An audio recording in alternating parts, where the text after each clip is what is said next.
मैं हूं नवजोत कौर और आप देख रहे हैं के न्यूज। के न्यूज में पहले एक नजर डालते हैं आज की सुर्खियों पर।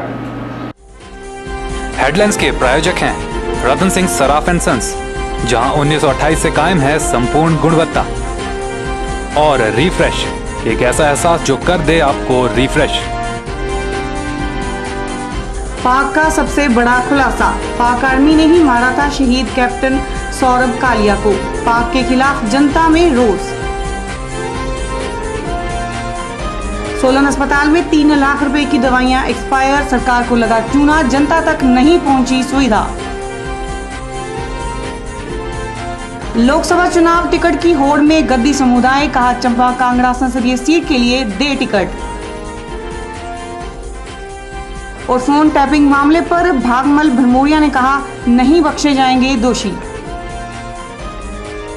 जी हां, वाकई पाकिस्तान झूठ का पुलिंदा है, लेकिन कारगिल में जो पाकिस्तान की सेना ने घुसपैठ की, उस घुसपैठ को कोई भी नहीं भुला सकता।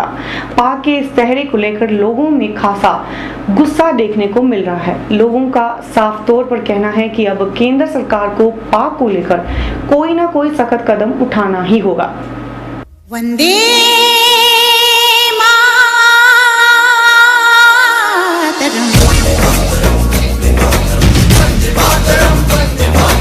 देश की आन बान शान तिरंगे की खातिर हर सैनिक हमेशा तैयार रहता है।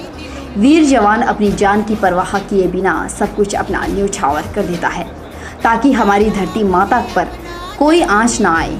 ऐसा ही 1999 में भी हुआ। देश के वीर जवान देश की खातिर शहीद हुए, जिनमें एक कैप्टन सौरभ कालिया भी थे। 1999 में पाकिस्तान ने पीठ के पीछे से वार किया, लेकिन हुआ क्या, मुंह की खानी पड़ी। हमारी सेना ने उन्हें अपनी सीमा से बाहर खदेड़ दिया, लेकिन पाक की सीना जोरी तो देखिए। पाक ने नहीं माना कि कारगिल की लड़ाई उनकी सेना ने लड़ी, झूठ पर झूठ बोलता रहा। लेकिन अब सच सामने आने के बाद जनता के तेवर पाकिस्तान को लेकर तल्ख हो गए हैं। जनता क्या कह रही है, जरा खुद सुनिए। अब स्वयं पाकिस्तान के सैनिकों ने इसे स्वीकार किया है कि सौरभ कालिया के साथ जो अमानवीय व्यवहार किया है वो उन्होंने किया है। और शर्मनाक बात तो यह है कि अभी भी बाहरी मंचों पर जो है वो सबूत मांगे जा रहे हैं कि कारगिल में जो युद्ध हुआ था वो पाकिस्तान के सैनिक नहीं बल्कि फिदायनी थे। फिदायनी नहीं थे, वो पाकिस्तान के सैनिक ही थे और वो एक अघोषित युद्ध था जो पाकिस्तान ने छुप कर लड़ा। सौरभ कालिया का जो उन्होंने अगवा करके जो सब क्षत करके भारतीय क्षेत्र में फेंका था, ये हमारे देश के लिए भी एक बहुत ही बड़ा एक सबक लेने का एक अध्याय था। लेकिन हमारी सरकारें फिर भी नहीं जाग रही हैं। केंद्र सरकार का भी वही हाल है और राज्य सरकार जहाँ हमारे सीमांत क्षेत्र हैं पाकिस्तान के साथ, चाहे वो हिमाचल हो, चाहे हमारा गुजरात का हो, राजस्थान का, पंजाब का या जम्मू कश्मीर का क्षेत्र हो, क्योंकि पाकिस्तान की राजनीति और सत्ता के समीकरण हिंदुस्तान की बुराई पर टिके हुए हैं। ये ऐसा मुल्क है जो हिंदुस्तान को कभी भी चैन की नींद नहीं सोने दे सकता। और साथ में अगर हिंदुस्तान चाहता है कि वो पाकिस्तान से विरोध करके अगर चैन की नींद सोए, तो हिंदुस्तान को चाहिए कि अपनी सीमाएं इतनी पुख्ता कर दे कि वहाँ सीमा के ऊपर से एक परिंदा भी जो है वो हमारी तरफ घुसपैठ ना कर सके।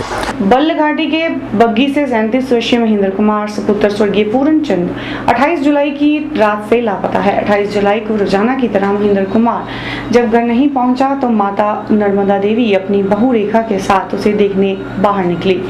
महेंद्र कुमार की सुमो अपनी रोज की जगह से कुछ पीछे लगी हुई थी।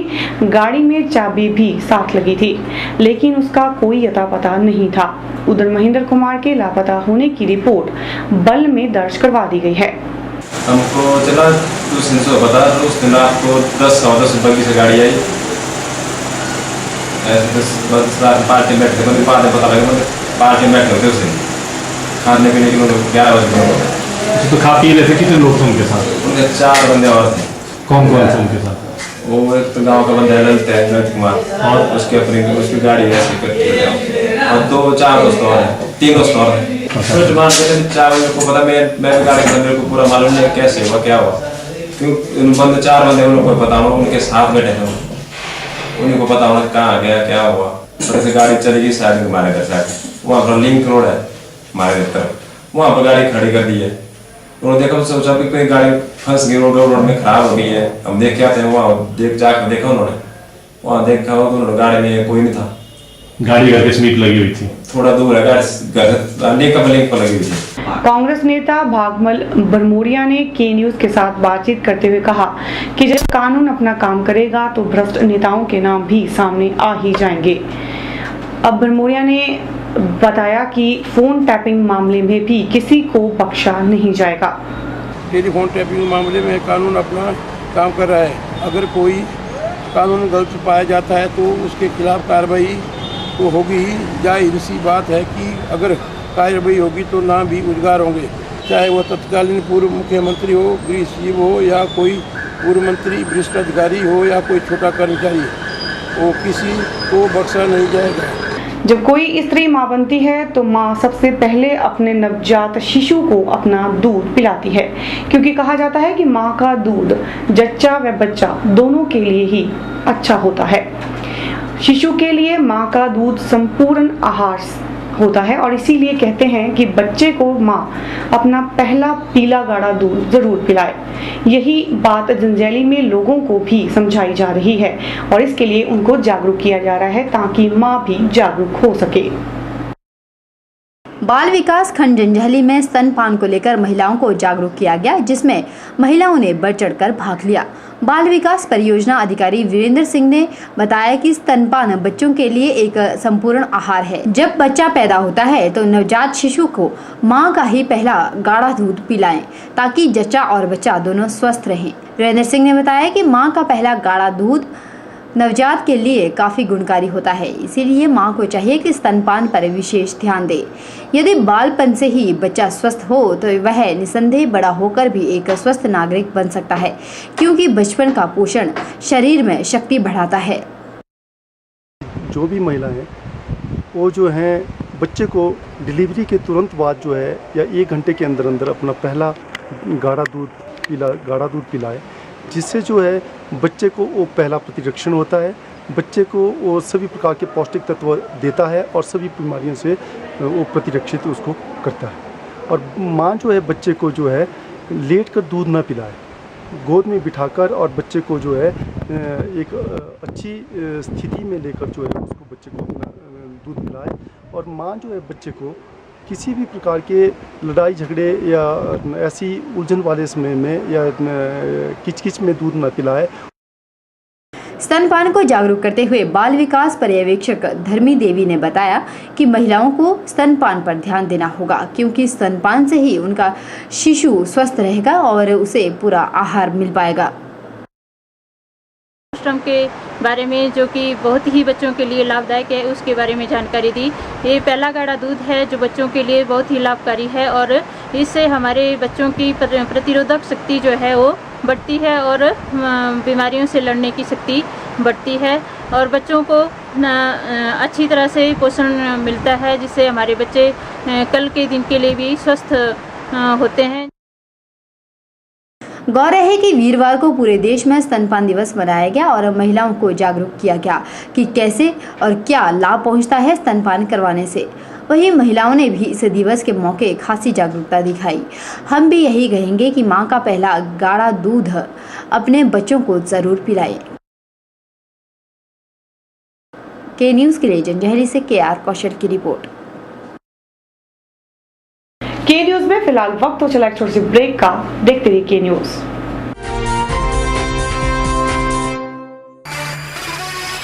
उन्नीस 1928 से आपकी सेवा में रतन सिंह सर्राफ एंड सन्स, आभूषणों के निर्माता व विक्रेता।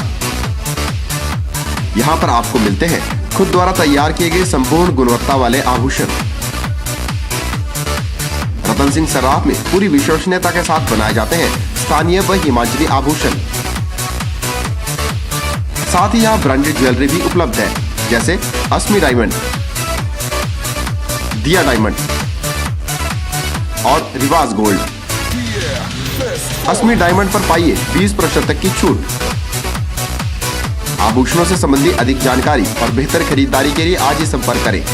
रतन सिंह सर्राफ एंड सन्स, मोती बाजार, मंडी, हिमाचल प्रदेश। NSIC राष्ट्रीय लघु उद्योग लिमिटेड भारतीय सरकार के सहयोग से अपने कनेक्ट सेंटर में लाए हैं मुफ्त कोर्स। फैशन डिजाइनिंग, एम्ब्रॉयडरी सहित मैनुअल एवं computerise accounting, electric gadget repair, IT, tools and applications, computer hardware and networking, spice grinding एवं packaging, mobile repair, MS office and internet. ये सभी कोर्स सभी वर्गों के लिए है। योग्यता 8वीं और 10वीं पास। पहले आए निःशुल्क शिक्षा पाएं। अधिक जानकारी के लिए NSIC तकनीकी प्रशिक्षण केंद्र प्रमुख लोकेश भाटिया से संपर्क करें।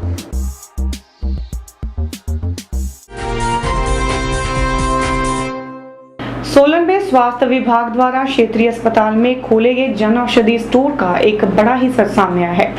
ऑडिट के दौरान पाया गया कि जन औषधि स्टोर में रखी कम से कम 3 लाख रुपए की जीवन रक्षक दवाइयां एक्सपायरी हो गई हैं और 80% तक छूट पर मिलने वाली ये दवाइयां मरीजों तक महज पहुंच ही नहीं पाई और एक्सपायरी डेट की ये दवाइयां अब स्वास्थ्य विभाग के लिए मुसीबत का कारण बन चुकी हैं।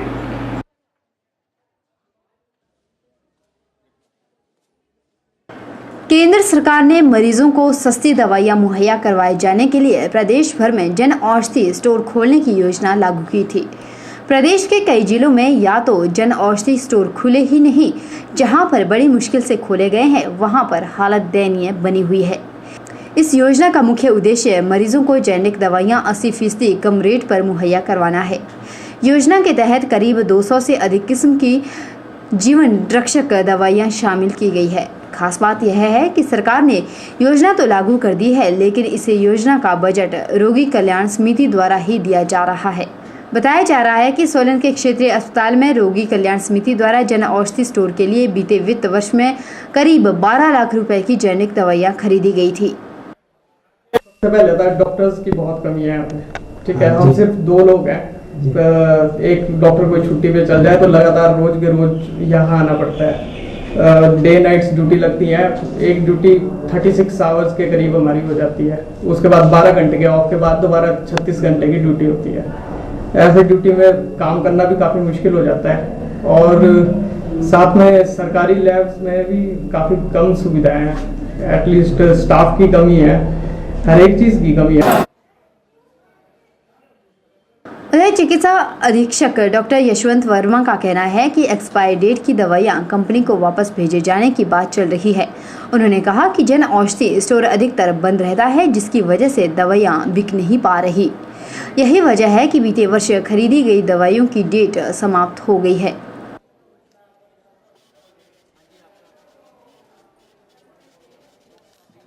विभाग ने हमने हायर अथॉरिटीज को इसके बारे में लिखा है, इसके ऊपर एक्शन हो रहा है और शायद जिस कंपनी ने ये सप्लाई की थी तो एक्सपायरी की शॉर्ट थी, तो अभी ये सुन रहे हैं कि ये उनको वापस चली जाएगी मेडिसिन और शायद हमारा पैसे रिफंड हो जाएगा।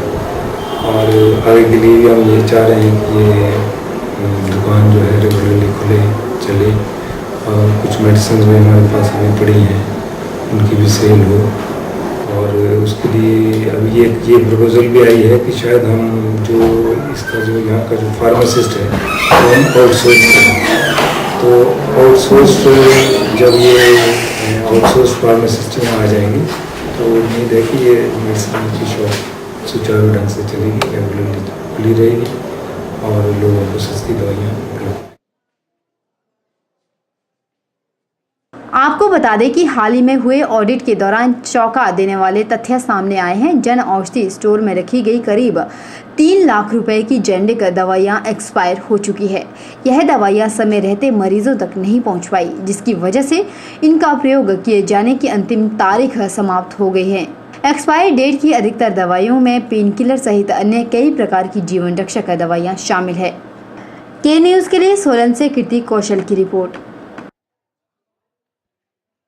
हमीरपुर के उखली पंचायत में लंबे अरसे से लोगों को समस्याओं से दो चार होना पड़ रहा है। लंबे अरसे से लोग प्रशासन से पक्के रास्ते की मांग कर रहे हैं, लेकिन प्रशासन ने इस और कोई भी ध्यान नहीं दिया, जिसकी वजह से लोगों का सब्र का बांध अब टूट गया और लोगों ने अपनी मांगों को लेकर अब डीसी का दरबार चुना है और कहा है कि जल्द ही उनकी इस समस्या से निजात दिलाई जाए। उखली पंचायत के वार्ड नंबर 2 के दर्जनों बाशिंदों ने हमीरपुर उपायुक्त आशीष सिंह मार के पास जाकर गांव को जाने वाले सालों पुराने रास्ते की खस्ता हालत के बारे में जानकारी दी। ग्रामीणों ने बताया कि गांव को जाने वाला रास्ता इतना खराब हो चुका है कि पैदल चलना भी मुश्किल हो गया है। ग्रामीणों ने जिला उपायुक्त कार्यालय के बाहर रास्ते की हालत पर रोष व्यक्त किया और जिलाधीश से मिलकर उनके समक्ष समस्या को रखकर जल्द समाधान की मांग की। पंचायत के प्रधान ने बताया कि सालों से रास्तों की हालत खराब बनी हुई है, लेकिन कुछ ग्रामीणों द्वारा पंचायत का साथ न दिए जाने से समस्या गहराती जा रही है।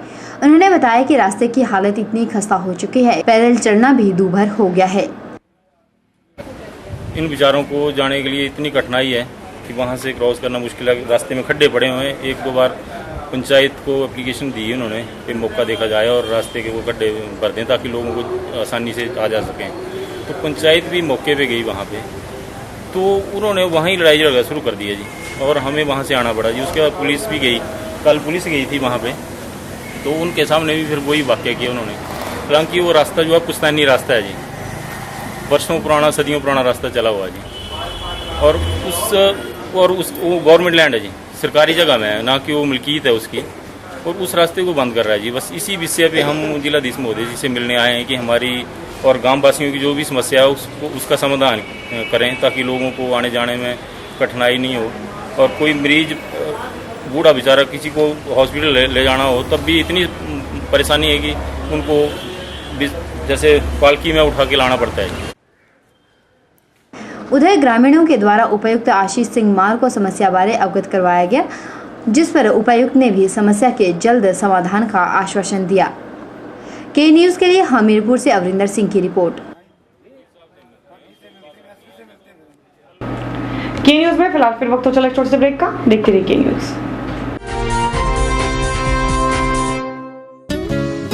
ताजे फल, रसीले फल, मीठे फल, देसी फल और विदेशी फल, इन फ्रूट्स को देखकर ही मुंह में पानी आ जाए। अगर पानी आ गया तो फिर इनका स्वाद भी चख लीजिए। बात चाहे देसी फलों की हो या फिर विदेशी फलों की, अब आपको कहीं जाने की जरूरत नहीं, क्योंकि मंडी शहर में खुल चुकी है फ्रूट्स गैलरी, जहां आपको ताजे, रसीले, देसी और विदेशी फल बाजार से सस्ते दामों पर मिलेंगे। फलों की खरीदारी के लिए आज ही पहुंचे अरोड़ा फ्रूट गैलरी, नजदीक गांधी चौक, मंडी, Himachal Pradesh. Mobile 9418080906।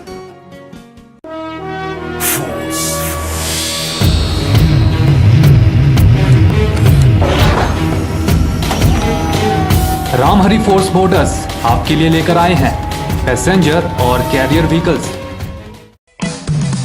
Passenger vehicles में यहां आपको मिलेंगे tracks gamma, tracks cruiser, traveller luxury, traveller ambulance और 38 seater traveller school bus. Goods carrier vehicles में यहां उपलब्ध हैं drum 40, tracks cargo king, traveller Shaktimaan और ट्रैवलर डिलीवरी वैन। यहाँ व्हीकल मेंटेनेंस की सुविधा भी उपलब्ध है। साथ ही आप कंपनी द्वारा निर्मित विश्वसनीय स्पेयर पार्ट्स की खरीद भी कर सकते हैं। अधिक जानकारी के लिए संपर्क करें Ramhari force, authorised dealers in force motor limited, Gutkar, Mandi. The new force for a new India. Lok Sabha चुनावों के नजदीक आते ही गद्दी समुदाय भी चुनावों में उतरने की तैयारी कर रहा है।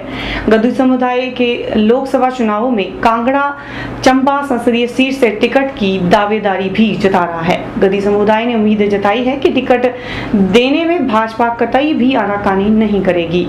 ये बात हम नहीं बल्कि ये बात कर रहे हैं गद्दी समुदाय के प्रतिनिधि त्रिलोक कपूर। हिमाचल प्रदेश वूल फेडरेशन के अध्यक्ष रह चुके त्रिलोक कपूर अब सांसद दावेदारी जताने की होड़ में जुट गए हैं।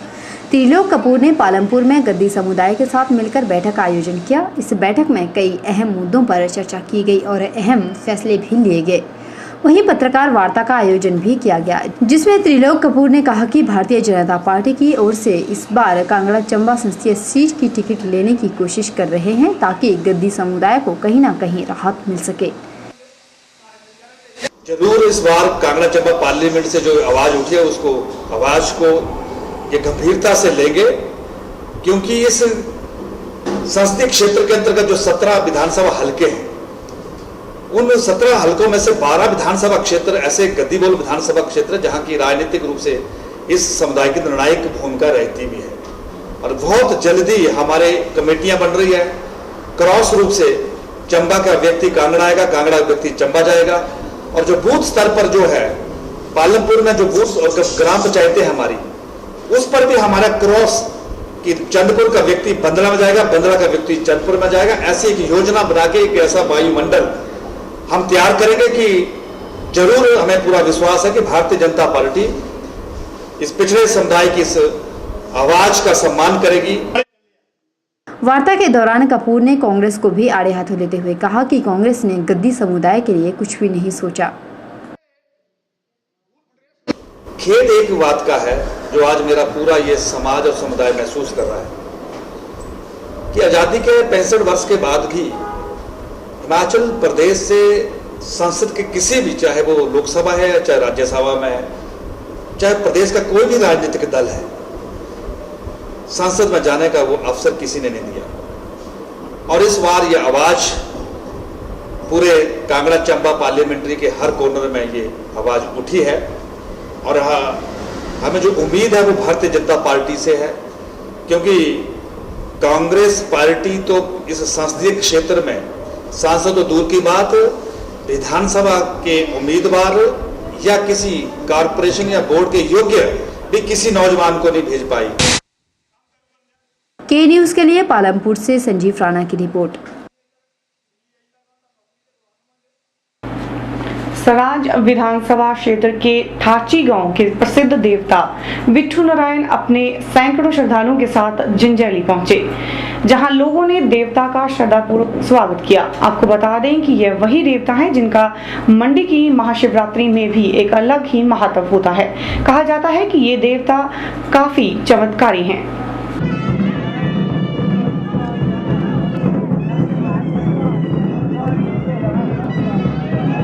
पुजारी ओतराम ने बताया कि लोगों के विशेष अनुरोध पर देवता जंजैली के समीप संगलवाड़ा गांव में जा रहे हैं, जहां आसपास के गांव का 3 दिन दौरा करने के पश्चात वापस पैदल अपने श्रद्धालुओं के साथ वापस थाची अपने मूल स्थान पहुंचेंगे। उन्होंने बताया कि आजकल सेब का सीजन अपने यौवन पर है, लेकिन देवता का आदेश था कि आज ही दौरे पर रवाना होना है, इसीलिए पूरे गांव के लोग अपना काम छोड़कर आज ही दौरे पर रवाना हो गए हैं। सबसे दाहिनी तरफ बैठता है शिवरात्रि के दौरान, और शिवरात्रि के मेले में भी ये और बाला नारायण जी इकट्ठा इनकी जलेब चलती है। नहीं तो इसका जितने भी इसके मंदिर हैं, नारायण के कई रूप है। नारायण तो एक है पर इसके रूप अनेक है। जैसे यहाँ बाला नारायण, इसको विट्ठू नारायण बोलते हैं, और कुछ बालकमेश्वर है, और कोई ऐसे इसके कई नाम है। नहीं अभी भी इसका अचानक दौरा बना। हमारे वहाँ सेब का सीजन चला हुआ है। सीजन के दौरान हमने बड़ी रिक्वेस्ट की भगवान नारायण जी से कि आज इस बार हमारे को नुकसान होगा तो हम नहीं जा सकते, 5-7 दिन का दौरा है। तो नारायण जी ने जिद की कि वहाँ मेरे कोई श्रद्धालु आदमी बैठे हैं और वो चाहते हैं कि कुछ उनको आशीर्वाद मिले या उनका कोई पाप नष्ट हो। इसके दर्शन मात्र से भी कई पाप नष्ट होते हैं और कई प्रकार के इच्छाएं पूर्ति होती। उधर देवता के आने पर जहां लोगों में खासा उत्साह देखा गया, वहीं श्रद्धालुओं ने देवता की पूजा अर्चना भी की। के न्यूज के लिए जंजैली से KR कौशल की रिपोर्ट। के न्यूज में खबरों का सिलसिला जारी रहेगा, बने रहिए के न्यूज के साथ।